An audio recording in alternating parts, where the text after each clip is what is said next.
Evangelho de Marcos, capítulo 14, do verso 32 ao 42, diz assim a palavra de Deus. Então foram para um lugar chamado Getsêmani, e Jesus disse aos seus discípulos: sentai-vos aqui enquanto vou orar. E levou consigo Pedro, Tiago e João. Então começou a afligir-se, a angustiar-se, e disse-lhes: a minha alma está tão triste, que estou a ponto de morrer. Ficai aqui e vigiai. E adiantando-se um pouco, Jesus prostrou-se em terra e começou a orar para que, se possível, ele não tivesse de passar por aquela hora. E dizia: Abba, Pai, tudo é possível, tudo te é possível. Afasta de mim este cálice, todavia não seja o que eu quero, mas o que tu queres. Voltando aos discípulos, achou-os dormindo e disse a Pedro: Simão, estás dormindo? Não pudeste vigiar nem uma hora? Vigiai e orai, para que não entreis em tentação. O espírito está pronto, mas a carne é fraca. Então ele se retirou de novo e orou, proferindo as mesmas palavras. E voltando outra vez, achou-os dormindo, porque seus olhos estavam pesados, e não sabiam o que lhe responder. Ao voltar pela terceira vez, ele lhes disse: ainda dormis e descansais? Basta, chegou a hora. O Filho do Homem está sendo entregue nas mãos dos pecadores. Levantai-vos, vamos embora, aquele que me trai se aproxima. Vamos orar mais uma vez. Senhor, nós te agradecemos pela tua palavra, por esse texto, pelo Evangelho de Marcos, esse texto que é conhecido como a agonia do jardim, Pai. Nos dê graça para compreendermos o que se passou aqui, ó Deus, com Jesus, o nosso Salvador. Este texto tão complexo, que fala de uma situação tão terrível na vida do nosso Senhor. Nos ajude a entender o porquê de tudo isso, Pai. E que as verdades contidas nesse texto se apliquem em nossas vidas nessa noite. E nós possamos sair daqui mais firmes em Jesus, mais comprometidos com a sua palavra. E se existe alguém que ainda não teve um encontro real com Jesus, Pai, que nesta noite, através do poder do Teu Santo Espírito, essa pessoa possa ter essa experiência de ser abraçado por Cristo. Essa é a nossa oração, e é no nome de Cristo Jesus que nós oramos. Amém. Você já procurou saber o que algumas pessoas disseram momentos antes da sua morte? Existe um site que ele numerou 30 pessoas importantes, famosas, e o que elas disseram momentos antes da sua morte? Eu separei só 3 aqui. Por exemplo, o Elvis Presley, ele disse assim para sua mulher, momentos antes da sua morte: eu vou ao banheiro para ler. Essa foi a última palavra dele. Eu vou ao banheiro para ler. Tem gente que vai ficar com medo de dizer isso para a esposa, né? Eu vou ao banheiro. O Frank Sinatra, um outro cantor famoso, ele disse: eu estou perdendo.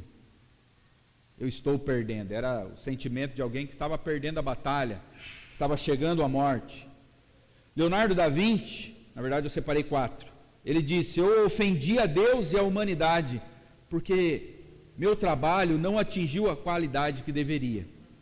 Leonardo da Vinci, hein? Ele disse que ele ofendeu a Deus e a humanidade, porque ele acreditava que o trabalho dele não atingiu a qualidade que deveria. E o último, Alfred Hitchcock, que é conhecido como o mestre do suspense. Alguns mais antigos aí sabem, o filme mais famoso dele é aquele filme Psicose. Ele disse: nunca se sabe o final. É preciso morrer para saber exatamente o que acontece depois da morte, embora os católicos tenham suas esperanças. Será que não é possível saber o final? Nós vamos ver nesta noite que Cristo, ele não só apenas sabia o que iria acontecer com ele, mas ele sentiu. Veja bem, ele não apenas sabia, mas ele sentiu o que aconteceria com ele no Getsemane. Na cruz, ele vislumbrou no Getsemane o que aconteceria com ele na cruz. É isso que nós vamos ver. Cristo, em total obediência e extrema agonia, recebe o castigo que era para você receber, para que você recebesse a vida eterna que não merecia. De novo, Cristo, em total obediência e extrema agonia, recebe o castigo que era para você, para eu, recebermos, para que nós recebêssemos a vida eterna que não merecíamos. Então Cristo recebe o castigo para que nós recebêssemos a vida eterna. J.C. Ryle, um bispo anglicano, ele diz o seguinte, falando sobre esse texto: a história da agonia do Senhor no jardim do Getsemane é uma passagem profunda e misteriosa das Escrituras. Ela contém coisas que os mais sábios teólogos não podem explicar totalmente. Nós estamos entrando nesta noite em território sagrado. Esse é um dos textos mais complexos da Escritura. Nós vamos ver o nosso Salvador se revelando, se despindo, mostrando a sua humanidade. Lembrando que Cristo, ele é tanto homem quanto Deus. Cristo é 100% homem e 100% Deus. E essas duas naturezas de Cristo, elas não alteram uma a outra. A sua humanidade não altera a sua divindade, e a sua divindade não altera em nenhuma vírgula a sua humanidade. Ele continua sendo humano, com todas as peculiaridades de um ser humano. Então nós vamos ver nesta noite, vamos tentar entender o que passou com o nosso Senhor Jesus no Getsemane, e nós vamos ver isso em duas partes. Primeiro, nós vamos ver que Jesus revela a sua fraqueza. O Deus homem mostra um lado que os seus discípulos não conheciam. O Deus homem mostra a sua fraqueza, as limitações da natureza humana. Do verso 32 ao 35, acompanhem comigo. Então foram para um lugar chamado Getsemane, e Jesus disse aos seus discípulos: sentai-vos aqui enquanto vou orar. E levou consigo Pedro, Tiago e João.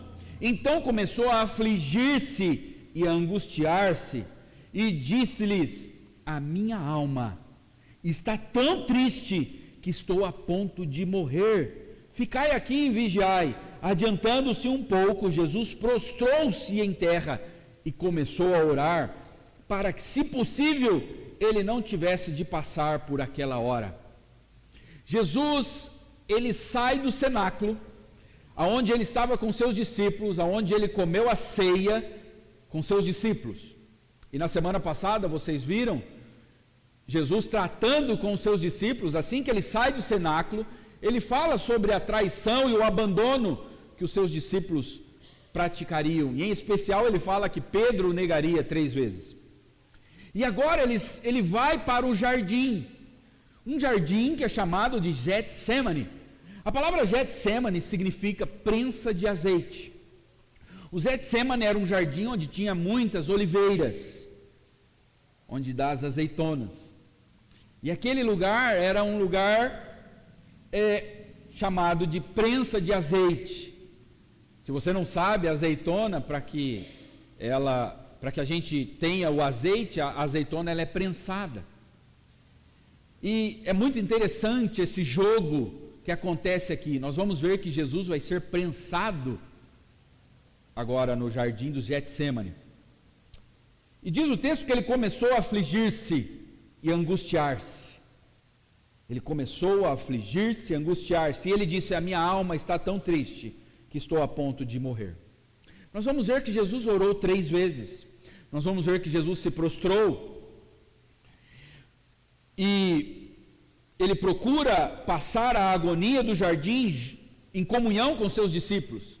Ele está num momento terrível, um momento difícil da sua vida, e ele convida os seus discípulos para passar esse momento junto com ele.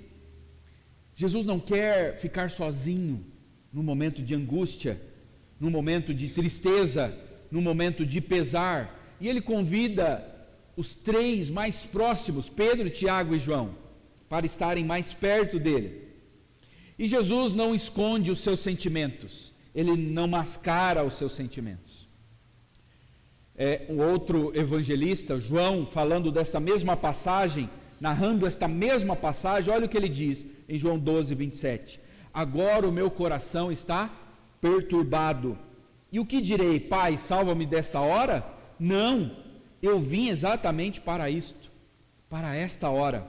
O outro evangelista, Lucas, falando desta mesma passagem, olha o que ele diz em Lucas 12, 50. Importa, porém, que seja batizado com certo batismo, e como me angustio até que venha cumprir-se. A palavra que Jesus usou aqui para angústia, ou em algumas traduções é agonia, significa um esforço em fervorosa oração, onde as pessoas lutam com Deus. A palavra agonia era uma palavra usada nas Olimpíadas, era usada pelos gregos, significa lutar. Jesus está numa luta terrível, ele está agonizando. Lucas 22, 44 diz, estando angustiado, ou estando agoniado, ele orou ainda mais intensamente, e o seu suor era como gotas de sangue que caíam no chão. Para que vocês entendam, o que Jesus está passando no Getsemane é algo tão angustiante, é uma agonia tão grande, que ele começou a suar sangue. O seu suor se misturou com sangue. Isso é chamado pela medicina de hematidrose. Hematidrose é uma fraqueza física acompanhada de um abatimento moral violento, causado por uma profunda emoção, por um grande medo. São casos raríssimos quando isso acontece. Os poros do cabelo, eles se rompem, existem umas veias finas, são veias capilares, elas se rompem, e o sangue se mistura ao suor, e se concentra sobre a pele, então escorre por todo o corpo. É isso que Jesus está vivendo aqui no Getsemane. E Jesus não está escondendo isso dos seus discípulos. Esse momento de fraqueza humana, fraqueza da sua natureza humana. E por que ele não esconde isso? E por que é importante que isso seja mostrado aos seus discípulos? Hebreus 4:15 vai dizer que o nosso grande sacerdote não é como aqueles que não são capazes de compreender as nossas fraquezas. Jesus, ele conhece a natureza humana e as fraquezas e as limitações da nossa natureza, porque ele passou pelas dores que os seres humanos passam. Só que o autor da carta aos Hebreus diz que, pelo contrário, nós temos um grande sumo sacerdote, que foi tentado, ou que foi provado, do mesmo modo que nós, mas não pecou. A única diferença da natureza humana de Jesus para a nossa é que a natureza humana de Jesus, ela é 100% santa, perfeita, mas ela tem suas limitações.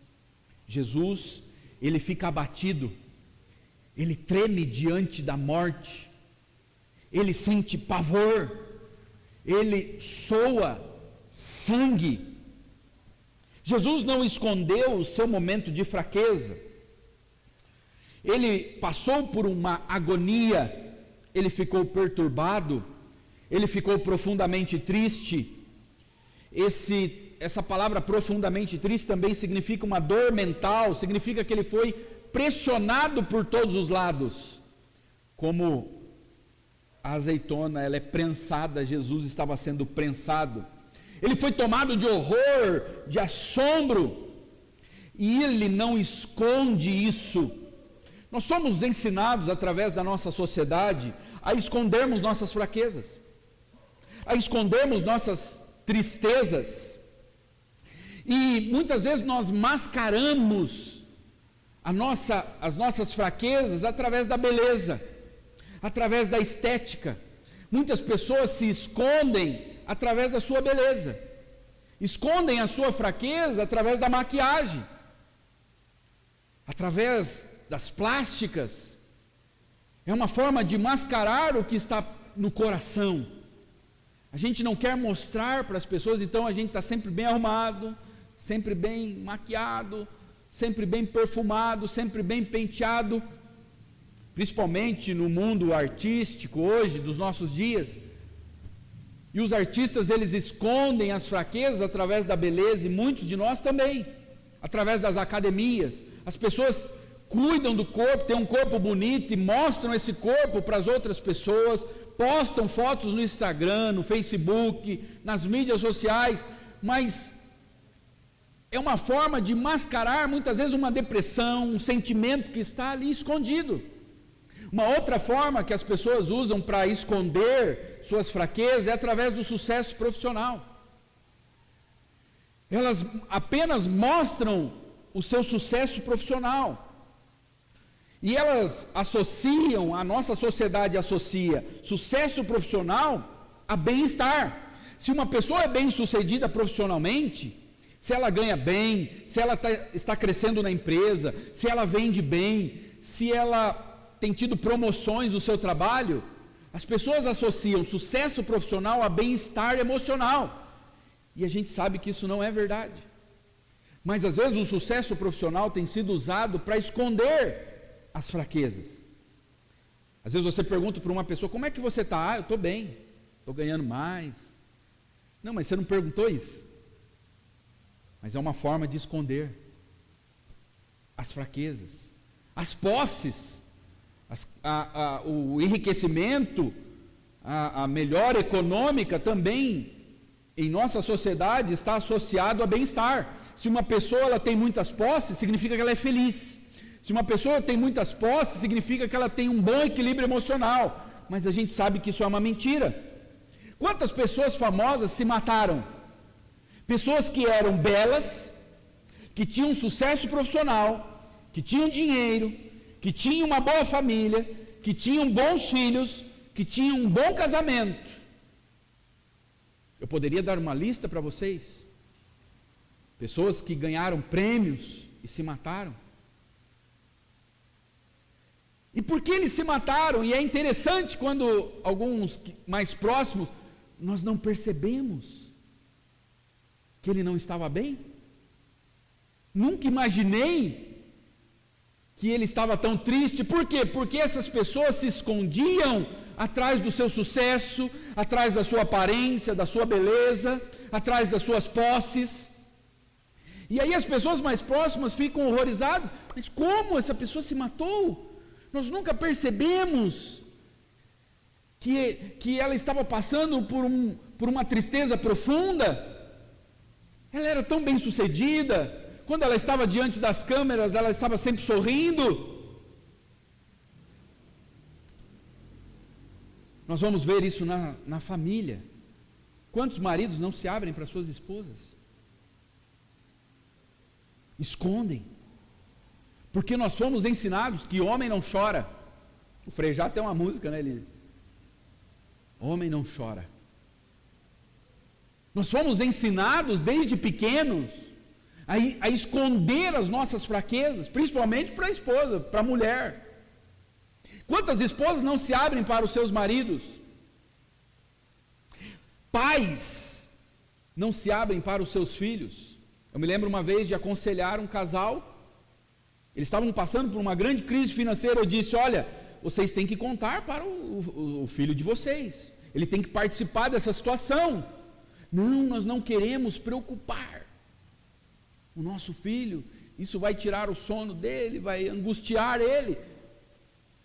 A gente poupa as pessoas e esconde o que nós estamos sofrendo. Às vezes os pais escondem dos filhos.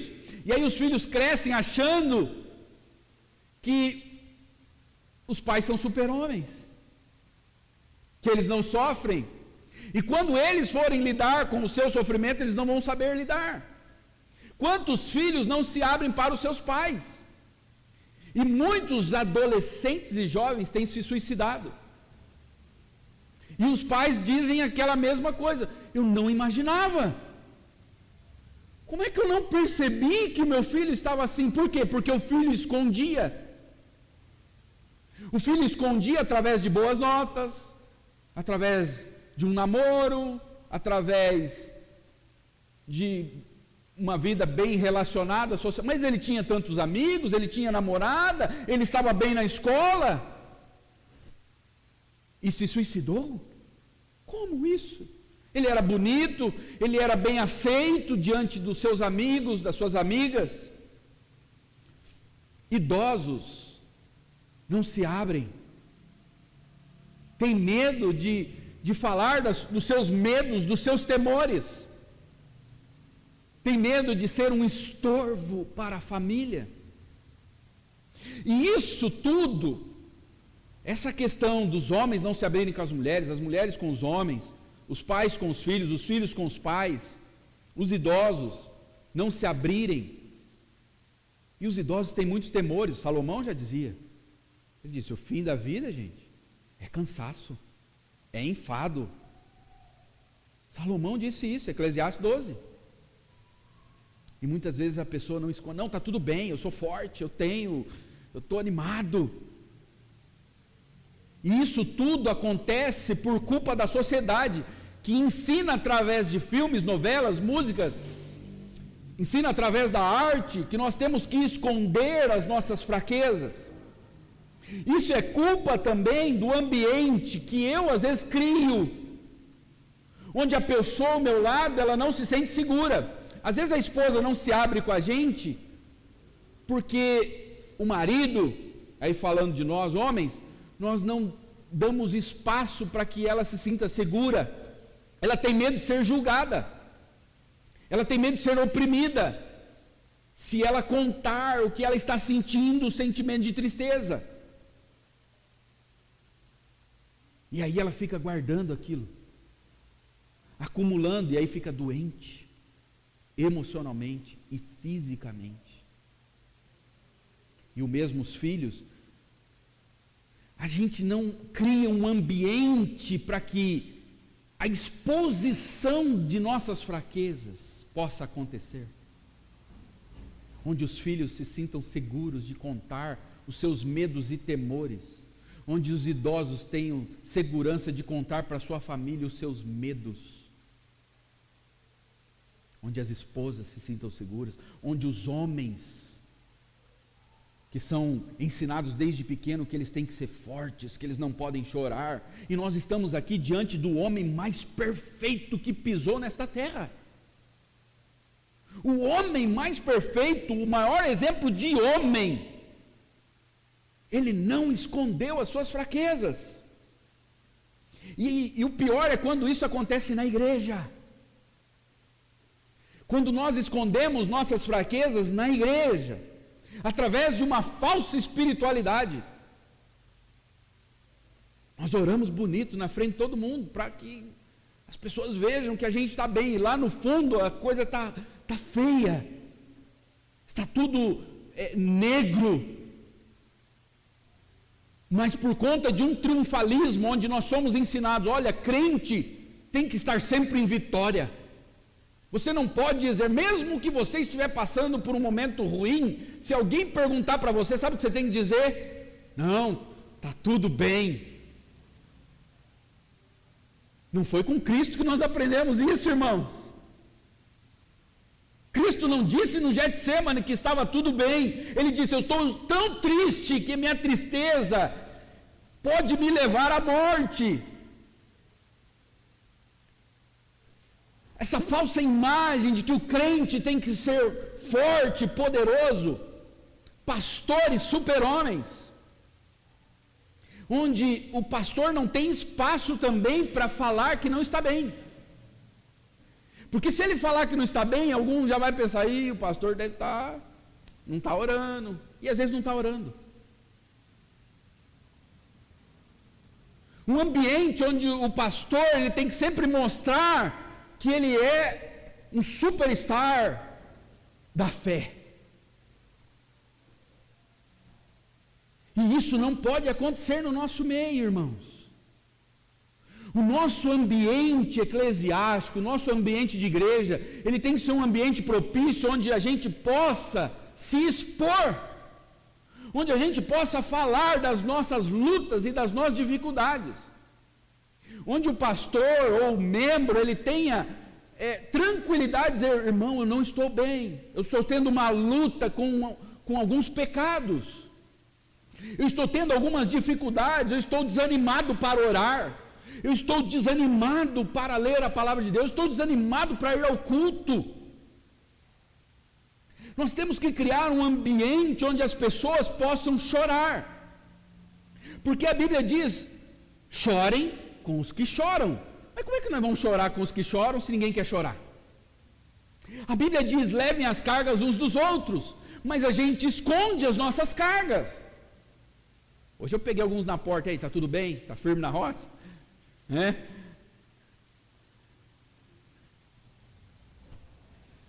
A Bíblia diz que nós devemos confessar nossos pecados uns aos outros. Eu estou para dizer, irmãos, que tem crente que nunca confessou um pecado para um irmão. E isso é orgulho. A gente não quer expor. Só que o nosso Salvador, ele se expôs. Ele se expôs. Esse é o primeiro ponto. Jesus revela um momento seu de fraqueza. Vem comigo. Getsemane está escuro. A noite é fria. Jesus está prostrado. Vamos ver o que está acontecendo com o nosso Salvador. Segundo lugar, Jesus revela o motivo da sua fraqueza. Versículo 36 e o 39.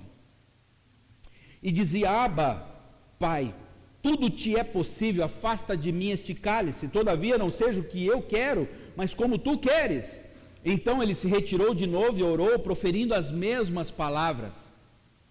Por 3 vezes Jesus ora: Pai, se possível, afasta de mim esse cálice. Por 3 vezes ele orou: se possível, afasta de mim este cálice. Todavia não seja como eu quero, mas como o Senhor quer. Jesus agora vai mostrar para nós o motivo desse sofrimento, dessa agonia. O motivo do suor misturado com sangue. Jesus está dizendo para Deus Pai, ele está dizendo: afasta o cálice. Então o motivo desse sofrimento é este cálice. E o que seria o cálice? Seria o sofrimento físico do qual ele queria se desviar? Será que o cálice era o que ele iria enfrentar na cruz? Os pregos, a coroa de espinho, os chicotes? Será que era disso que Jesus estava com medo? A tortura dos açoites, a crucificação, a dor mental de ser traído, de ser negado, abandonado por seus discípulos? Será que o que ele estava com medo e ele estava com pavor e chegou ao ponto de suar sangue é porque ele estava preocupado com a zombaria e com o abuso que os seus inimigos causariam a ele? Será que era isso? Irmãos, nós vamos ver mártires na Bíblia. Nós temos a história do primeiro mártir, Estevão. Estevão não teve esse pavor que Jesus teve. Será que o discípulo é maior que o mestre? Será? Quando a gente estuda a história da morte de Estevão, Estevão morreu, diz que o seu rosto resplandecia como de um anjo. Ele não esperneou, ele não agonizou. Jesus, a gente vai ver na história do evangelho, do próprio evangelho de Marcos, que ele não teve medo de tempestades furiosas. No momento de tempestade com seus discípulos, diz que ele dormia no barco. Jesus não teve medo dos demônios. Ele não se assustava com os demônios. O que seria agora, então, o pavor que ele estava sentindo? O que seria esse cálice? A Bíblia, quando ela fala em cálice, tanto no Antigo Testamento quanto no Novo, é um símbolo da ira de Deus. O que deixou Jesus agoniado foi ver, e não apenas ver, mas sentir o que ele iria receber na cruz, a ira de Deus sendo derramada sobre ele. Jeremias 25:15 e Apocalipse 14:10 falam do cálice com o vinho da minha ira. E Apocalipse fala, o furor de Deus que foi derramado sem mistura no cálice da sua ira. Cálice, então, na Bíblia, tanto no Antigo quanto no Novo Testamento, significa uma punição por causa do pecado. É o que o pecador merece. É a ira de Deus sendo derramada. Um pregador do século XVIII, chamado Jonathan Edwards, falando sobre essa passagem, olha o que ele diz. Ele teve então uma visão próxima, falando de Jesus. O que Jesus viu e ele sentiu no Getsemane? Ele teve então uma visão próxima da fornalha da ira, na qual ele devia ser lançado. Ele foi levado para a boca da fornalha, para que ele pudesse olhar para ela e permanecer, e ver as chamas furiosas, e ver as brasas de seu calor, a fim de que ele pudesse conhecer para onde estava indo, e o que ele estava prestes a sofrer. Isto foi o que encheu a sua alma de tristeza e escuridão, esta visão terrível, como a que o dominou. O que Jesus viu e o que ele sentiu, foi que ele estava prestes a encarar a ira de Deus. E por que ele fez isso? O propósito do amor de Deus era salvar pecadores, mas salvar estes pecadores de forma justa. João 12:27 diz: agora o meu coração está perturbado. Jesus falando. E o que direi? Pai, salva-me desta hora? Não, eu vim exatamente para isto. Eu vim para esta hora. Eu vim para beber do cálice. João 18:11 diz: Jesus, porém, ordenou a Pedro. Quando os soldados vieram para prender Jesus, Pedro tirou a espada e até acertou um soldado, e Jesus disse para Pedro: guarde a espada. Acaso não haverei de beber o cálice? Que cálice? Que o Pai me deu. Pedro, por acaso eu não tenho que passar por isso, Pedro? Eu tenho que beber deste cálice. E este cálice, quem está me dando, não são os demônios. Jesus não tinha medo dos demônios, irmãos. Jesus não suou sangue por medo dos demônios, e nem por causa dos pregos. Os pregos seriam algo terrível, extremamente dolorido. Os chicotes seriam extremamente horríveis. Mas o maior pavor de Jesus foi ver a fornalha da ira de Deus. Ele sentiu calor no Getsemane. E é interessante, porque estava frio. Nós vamos ver quando Pedro nega Jesus, ele nega Jesus em volta do quê? De uma fogueira. Aquela noite fazia frio. E no frio você não soa. Mas Jesus suou no Getsemane, porque Deus abriu as portas do inferno diante dele e mostrou a sua ira, o cálice da sua ira. E naquele momento ele não apenas suou, mas suou sangue. Por que Jesus teve que tomar do cálice? O verso 37 ao 41 vai dizer o porquê. Voltando aos discípulos, achou-os dormindo, e disse a Pedro: Simão, estás dormindo? Não pudeste vigiar nenhuma hora? E voltando outra vez, achou-os dormindo, porque seus olhos estavam pesados e não sabiam o que lhe responder. E no 41 diz: ao voltar pela terceira vez, ele lhes disse: ainda dormis? Por que Jesus teve que tomar do cálice? Porque nós somos fracos. Os discípulos, eles são um tipo de embrião daquilo que a igreja toda seria, do que eu e você somos. A fraqueza dos discípulos em apoiar Jesus. Quando você está passando por um momento difícil, você conta com quem? com seus familiares e com seus amigos. Se você não tem uma família aqui perto, que mora perto de você, se você mora em uma outra cidade, você vai contar com seus amigos mais íntimos. E amigo de verdade é aquele que no momento difícil ele está ali, não é? Para te ajudar. Jesus a mesma coisa, no momento mais difícil, o que os seus amigos fizeram? Dormiram. Eles dormiram. Só que em Marcos 17, 24 e 14, 31, na semana passada vocês viram, Jesus falou: vocês vão me abandonar, vocês todos me abandonarão. Mas Pedro insistia ainda mais: mesmo que seja preciso que eu morra contigo, nunca te negarei. E todos os outros disseram o mesmo, todos os outros disseram o mesmo. Eles não conseguiram ficar acordados, que dirá morrer. Mesmo que seja preciso eu morrer. Mentira. Nós somos fracos. Pedro está dormindo, irmãos. E é porque nós dormimos, porque nós somos amigos infiéis, porque nós não conseguimos ser fiéis a Cristo em todo o tempo. Ninguém neste salão consegue ser fiel a Cristo em todo o tempo. Em alguns momentos nós dormimos espiritualmente. Em alguns momentos nós falhamos, seja em pensamento, às vezes em palavras.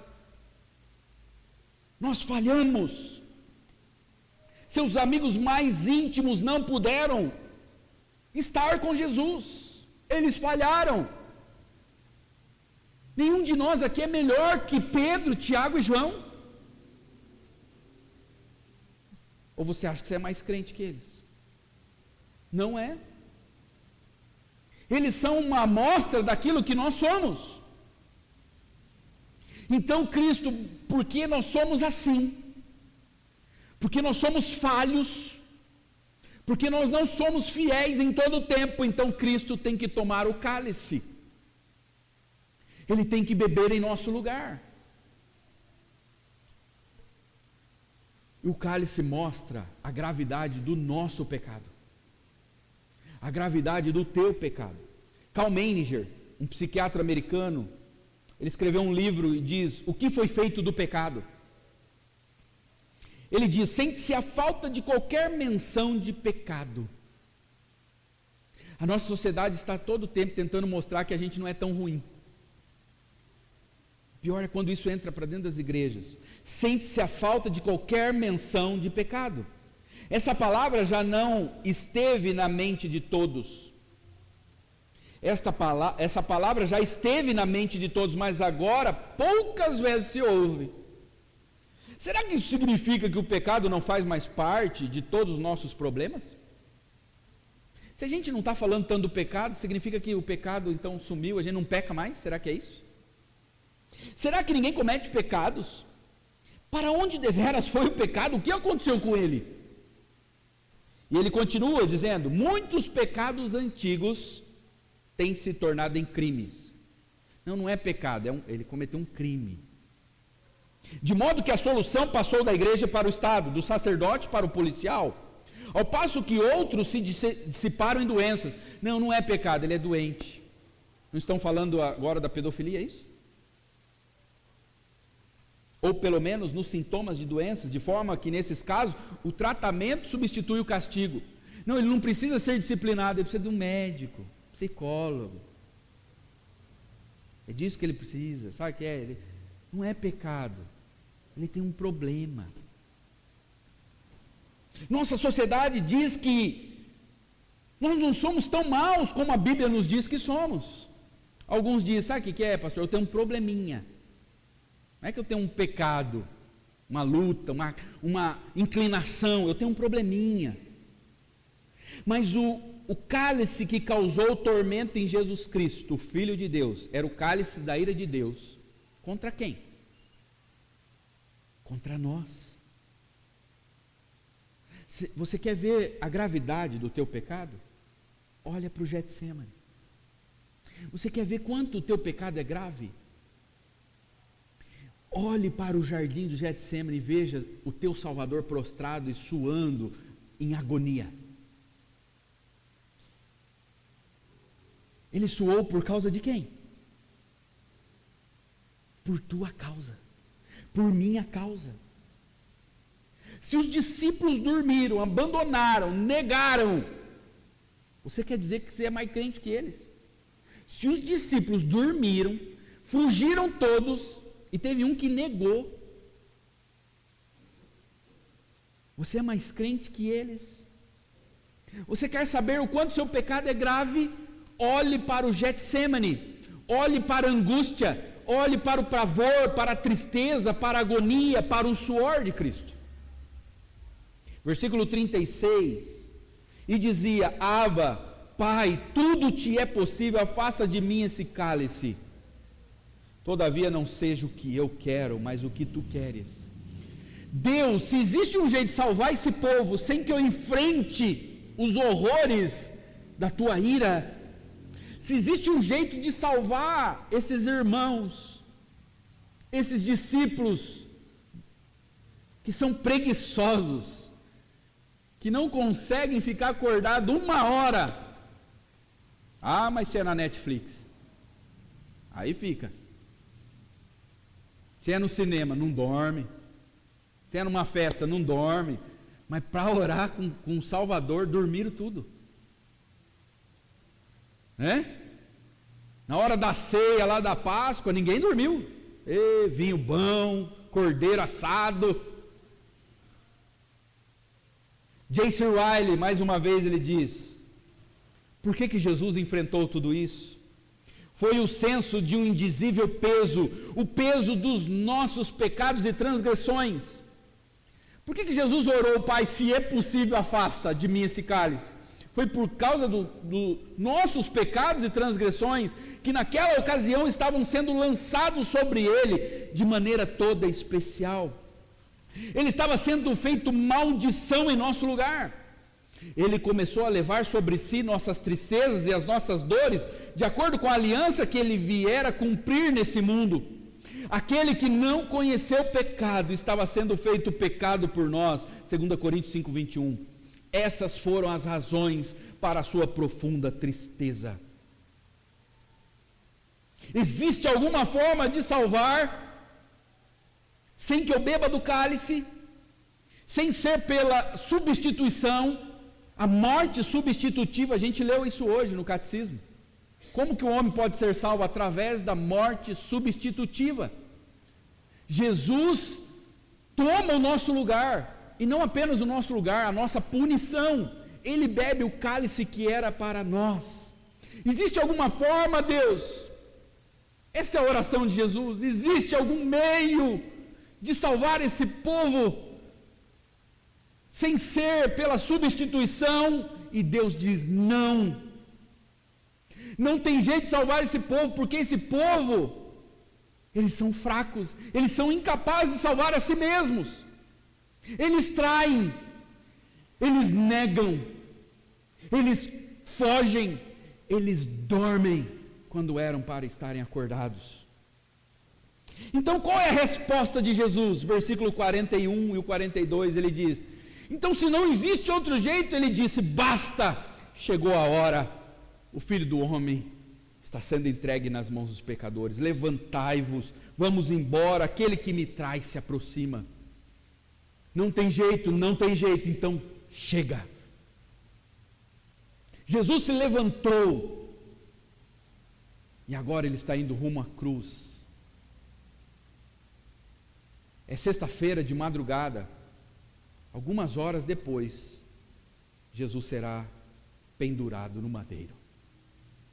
Todo o sofrimento de Jesus foi um vislumbre do que ele iria beber na cruz.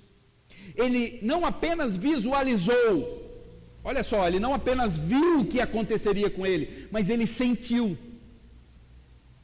Ele sentiu uma morte antecipada, uma ira derramada de forma antecipada.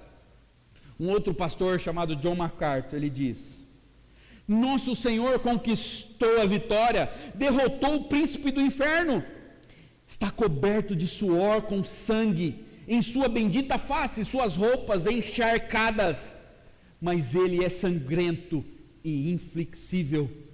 Ele está pronto para enfrentar o inimigo, ele vai enfrentar o traidor, ele receberá seu beijo, ele enfrentará os líderes judeus, ele vai enfrentar os romanos, ele irá para a cruz e ele esmagará a cabeça da serpente. Ele será feito pecado por nós, para que nós nos tornássemos justiça de Deus nele, e ele triunfará sobre a morte, e ele destruirá a sepultura, para ser exaltado à direita do Pai como Rei dos reis e Senhor dos senhores para sempre. Jesus se levanta e o seu manto está encharcado de sangue, e à sua volta uma poça de suor toda ensanguentada, e ele vai rumo à cruz. Nosso primeiro pai Adão estava também num jardim, e o que Deus disse para ele: Adão, se você me desobedecer, você vai morrer. Se você me desobedecer, você morrerá. E agora o segundo Adão, o Adão perfeito, Cristo Jesus, também está num jardim. E o que Deus diz para ele: filho, se você obedecer, você morrerá. Para Adão ele disse: se você obedecer, você não morre. Para Cristo ele disse: obedeça e você vai morrer. O Alfred Hitchcock, o mestre do suspense, ele diz: nunca se sabe o final. É preciso morrer para saber exatamente o que acontece depois da morte. Alfred Hitchcock estava errado. Jesus não apenas sabia o final, mas ele sentiu a morte em seus poros. Cristo soube e sentiu.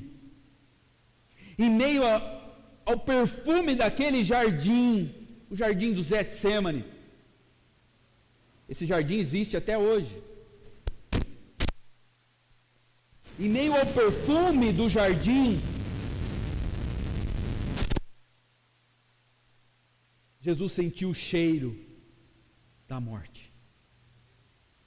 Em meio ao perfume do jardim, Jesus sentiu o cheiro da morte.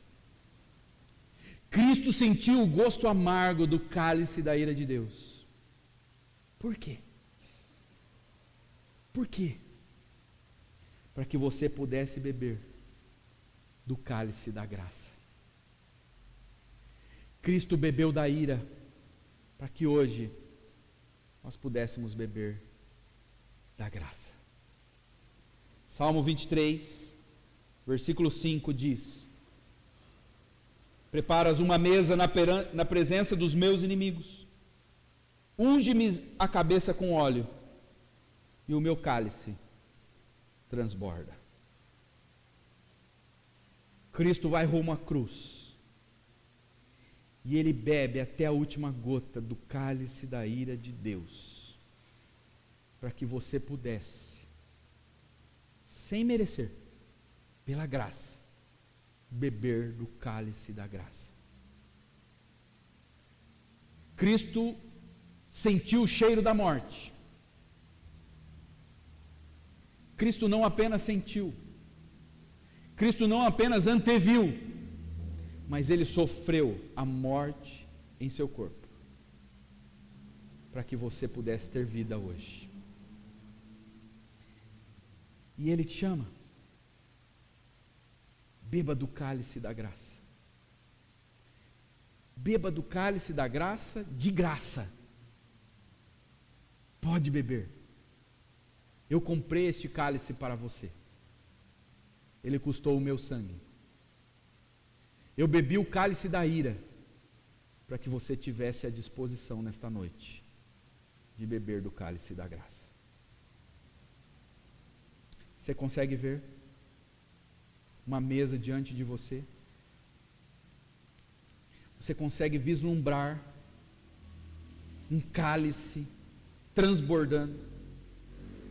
Você consegue sentir o perfume deste vinho, o vinho da graça? Ele custou caro. Então se prostre diante de Cristo nesta noite. Não esconda as suas fraquezas. Cristo não escondeu as suas fraquezas, para que em nossas fraquezas nós fôssemos fortalecidos. Venha e beba de graça. Se você ainda não se entregou a Cristo, hoje é o dia. Se você ainda não sentiu o gosto deste cálice, o sabor, hoje é o dia. Ore a Deus, fale: Deus, eu quero sentir, eu quero provar.